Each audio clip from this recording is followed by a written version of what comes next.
Why did New Zealand need a treaty? Maori, the indigenous people of New Zealand.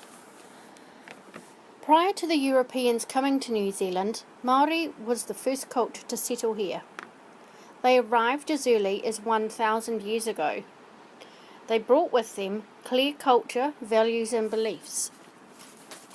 Their love of the land was one of the most important parts of their culture, and they believed they were only caretakers for future generations.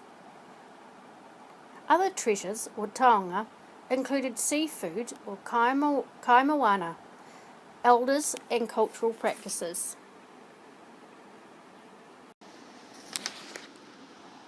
The arrival of Europeans to New Zealand occurs in two waves.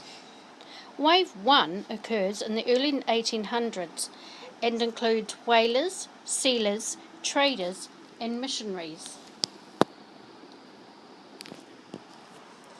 By the 1830s, some of these settlers were starting to cause problems.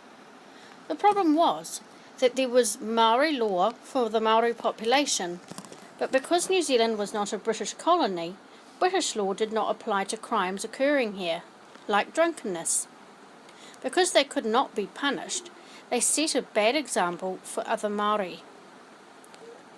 The second wave of European arrivals and the biggest demand on Maori, however, was the desire for British to come and settle here and start a new life, where they could hopefully own land and just basically have a better life.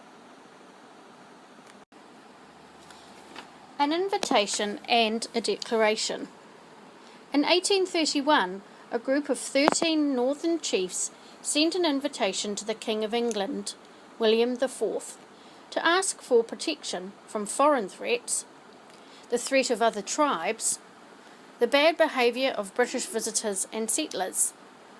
Also, for the king to be a friend and guardian to them, as well as have a trade deal. The king agreed and sent a British resident to New Zealand to act as a go-between. Everything seemed to be going swimmingly until 1835, when two incidents occurred that made Britain decide to convince the Maori chiefs to sign a Declaration of Independence to protect Maori. Incident 1. The rescuing of Betty Garde. There was a young lady named Betty Garde, a strong young lass who fought quite hard to survive a blow upon her head. Her hair comb saved her from certain death. Her ship was wrecked on her way home from Sydney town, where she had roamed. Upon the shores of Taranaki, all struggled ashore, worn and tatty. With local Māori they clashed hard. Ngāti Ruanui held wounded Betty Garde as captive till Pākehā paid a ransom. Husband Jackie cried, "We're strong as Samson. Let's send in the troops. Let's crush 'em hard." The troops agreed and went too far, killing and wounding 103 and torturing a pa for victory. Back in Britain they said, "No way! We agree to protect upon this day. For Māori people we will declare independence, yes, that's what's fair."